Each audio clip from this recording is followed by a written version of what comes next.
Hello. Hi. Here we are.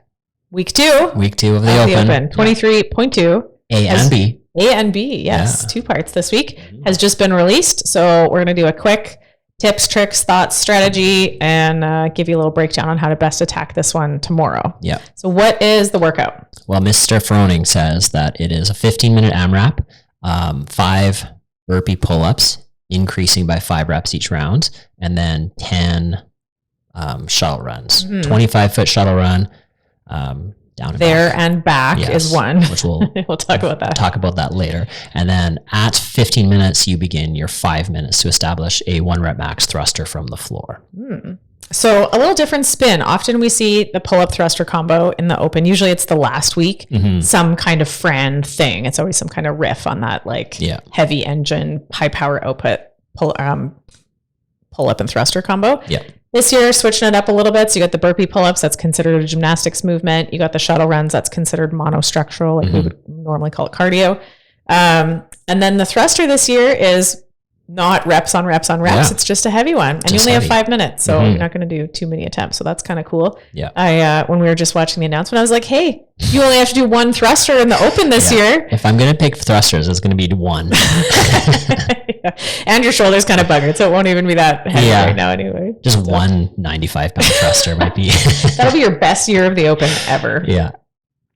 Scaled version is what? It's the same idea, except instead of doing a burpee pull-up, you just do a burpee jump and touch, but same reps, same everything else. So that's basically just a legit burpee because you're getting vertical and extension. Yeah. The standard on the height for the pull-up bar is when you're standing up straight, your arms are extended over your head and your thumbs are touching, the pull-up bar needs to be above your reach. Yeah.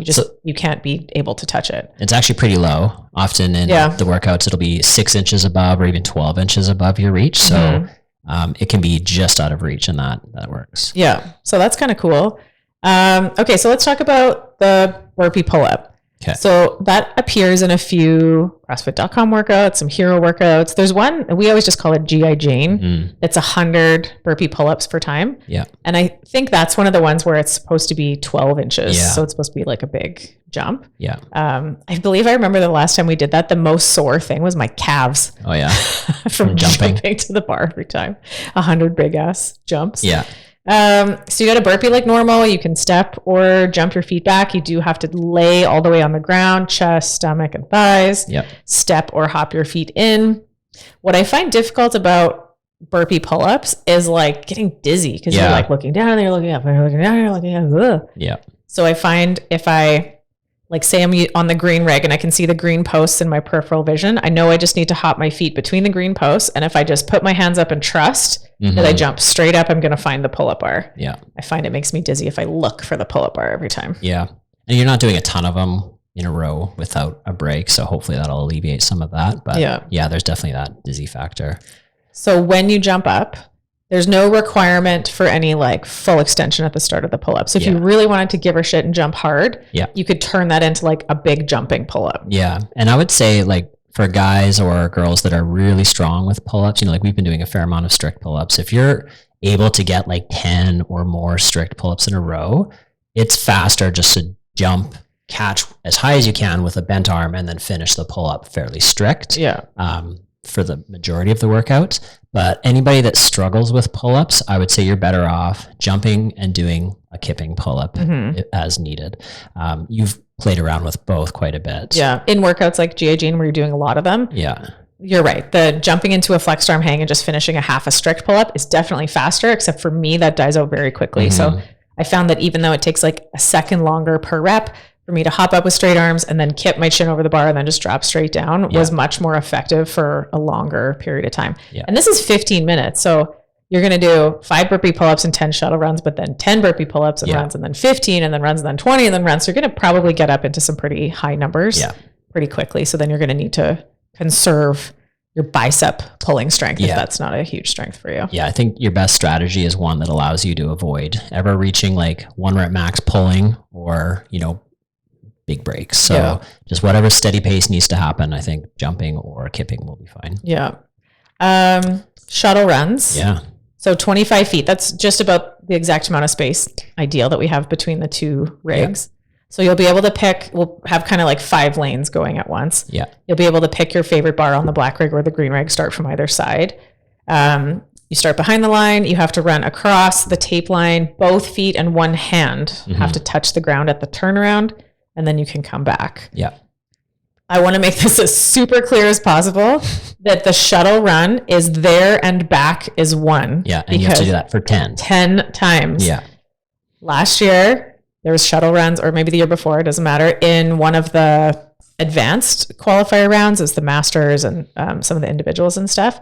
You would not believe the number of people that can't read and thought that across was 1 and back was 2. Yeah. So many scores got invalidated and videos got rejected for the simple fact that people did half as many runs as they were supposed to. Yeah. And it was one of the major pieces of that workout. Yeah. And some people were like astronomically higher than others. Yeah. And it's like, oh, it turns out they only did half the runs. So, yeah. Yes. Down and back is 1. You have to do that 10. The runs don't increase, only the burpees increase. Yeah. So every time you're running, 1 rep is 50 feet of running. So you're running 500 feet between, and with the turnarounds and stuff, that's not going to be super fast. There's a bit of a skill. Like some people that have played different sports on a field, maybe like football or soccer, might be better at kind of like accelerate, stop, jit. That's the agility part of our 10 physical skills. There's a bit of an art to like already turning and kind of hopping across the line and then going quickly. Or maybe you're just not interested in moving that fast for 15 minutes and it's more of a slow trot across the gym. That's fine too. Like I think it punishes a really good runner a little bit because, you know, if a super fast runner can do a 400 in like just over a minute and a slower runner is 2.5, like you never have the chance to fully like make use of that in this type of thing. Yeah. But considering that half the world is in winter right now and probably hasn't run at all for quite a while, then, you know, I think it levels the playing field a little bit. But I think like no matter what, just the overall theme of this workout is just going to be like general fatigue, right? Yeah. Like it's not about the run. It's not about the burpee pull up. It's just like, you're going to be tired from doing the whole thing for 15 minutes, you know? So we just need to kind of find a pace that allows you to keep moving nice and steady.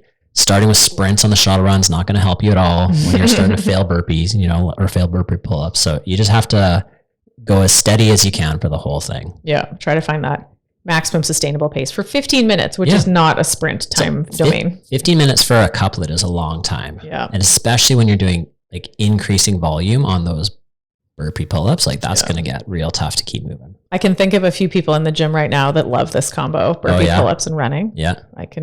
We'll see. It'll be a good day. I'm a little worried that some of our taller people are going to have a hard time finding a bar that's out of their reach. Yeah, actually, that's a good point. We may need to move a bar or 2 up. Sorry guys, you're going to have to hang from some rings. Get smaller. Yeah. No, we'll figure it out. We'll find a way. We can even do some of the inside ones. So at the end of your 15 minutes, burpee pull-upping and running around, now you have 5 minutes to do a 1 rep max thruster, which conveniently, we just did that not that long ago. Yeah. So February 2nd, we did a WOD with wall balls and toes to bar. And then we did a thruster. That was from a rack. But I feel like for most people, the limiting factor is the push overhead, not so much the clean. Yeah. So you kind of have 2 options. If you're very comfortable cleaning, I would recommend doing a squat clean thruster, just to get that like nice bounce on the bottom and use the momentum to kind of like create power. If you're not super confident cleaning, you're probably better off doing a power clean, taking a moment to sort of set up, get yourself into a perfect position, and then doing your thruster from there. But it is from the ground. It is from the ground. So it's actually a like squat clean thruster cluster. Sometimes people call those, but you could, like you said, power clean then thruster. Yeah.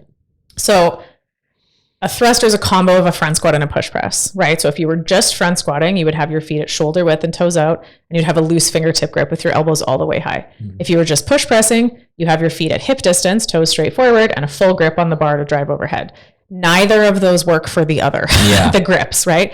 I can't full grip and front squat. I can't loose fingertip grip and go overhead. So a thruster uses a hybrid grip where you need all 4 fingers under the bar, especially if we're doing a 1 rep max thruster. You cannot be making any transition from 3 fingers into your palms. It's way too sketchy and you'll just miss the lift.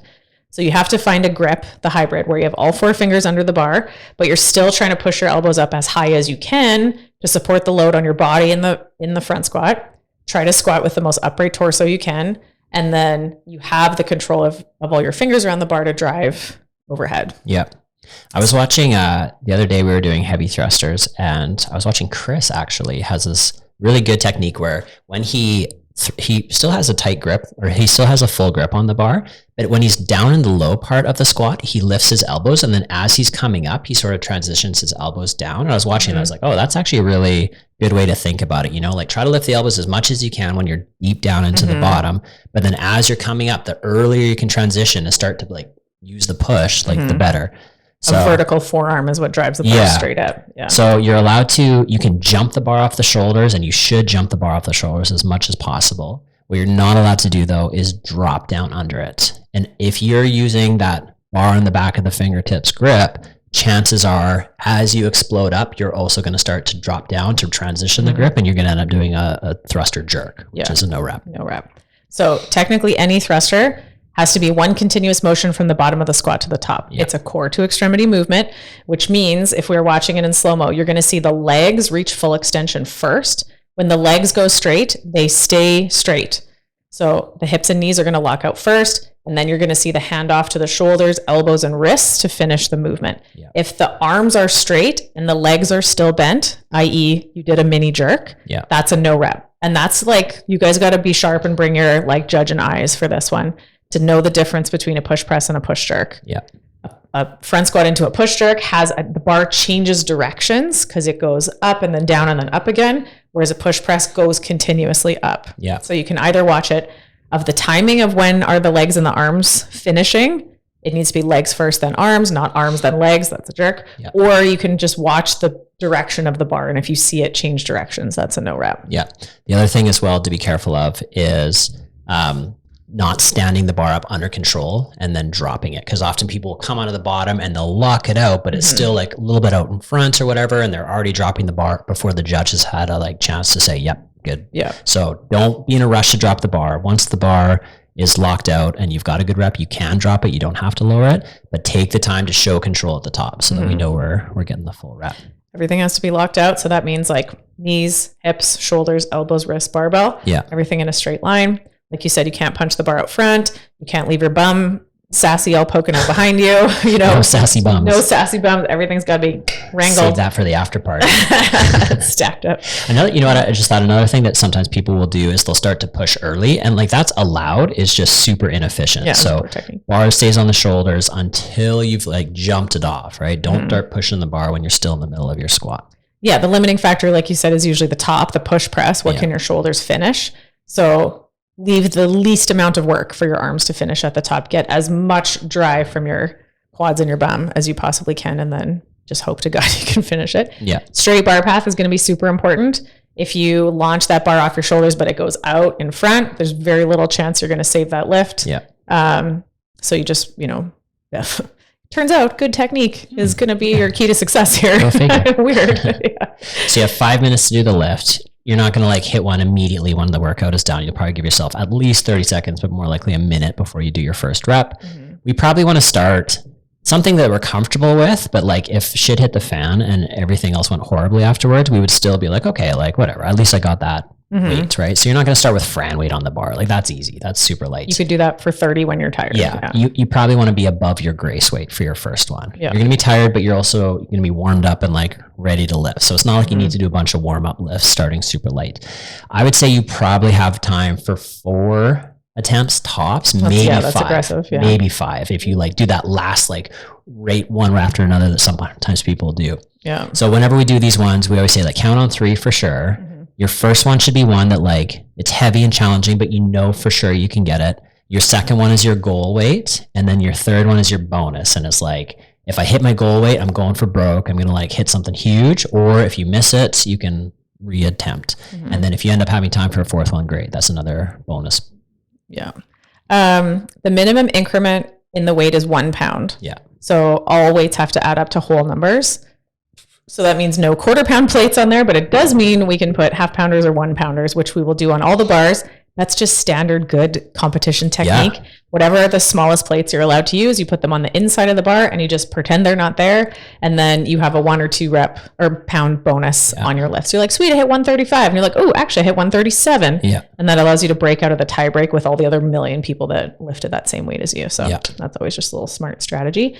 You do have to use the collars. They have to be on the outside of all the plates. So you can't put little plates on the outside of the collars. Yeah. Olympic weightlifting style. You can't do that. Yep.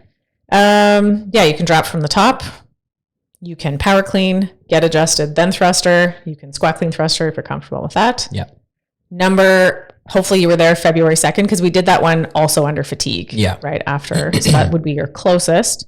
If you weren't there that day, then just your max push press is probably your best bet, your closest. But remember that it is the open, so it's always like the adrenaline and the like, and chances are you're going to lift something heavier than you've ever lifted before. Yeah, that's always so fun. I love a good heavy lift in the open. And it's amazing how after you've worked hard for 15 minutes, you would think you wouldn't be capable of lifting anything. And so often people are slapping with those PRs all over the place. We always do a fair amount of like fatigue lifting leading up to the open because we know that if it's in there, it's at the end. You don't get to like casually do a deadlift first and then do something fast. So they learned that lesson the 1 year where they put the heavy lift first, and all the like powerlifters signed Olympic weightlifters signed up and crushed all the CrossFitters, and then did 1 rep of the AMRAP part, and we're like, see ya. Yeah. Like, ooh, got to put that after the workout. Yeah. It's funny how many people you would think that lifting fatigued is way harder, but so many people will PR like they're just warmed up, they're primed, they're like pumped up, they're full of adrenaline, and they just get it. So it's good. Yeah. So same as last week, we'll do heat times. The workout needs 20 minutes. We'll time it so that 20 minutes for person 1, 5 or 10 minute kind of little reset before person 2 goes, and they do their 20 minutes, little 5 or 10 minute reset. Then the next whole heat comes in. We're going to do smaller heats this time just because gym space wise, we can only accommodate so many runs. Plus we have to have the barbells out and ready to go. Yeah. So, unfortunately, if the heat time is full, it's full. You can't really rely on a wait list. So we'll have more heat times available this week probably than last week to accommodate everybody. But, we'll just get her done. Yeah. We'll do our best. And if you can't make Friday Night Lights, make sure you get in contact with us and make arrangements for a different time. Scores are due by Monday at 7 p.m. So we got to get in there at some point before that. Cool. All right, guys. Good luck. See you Friday.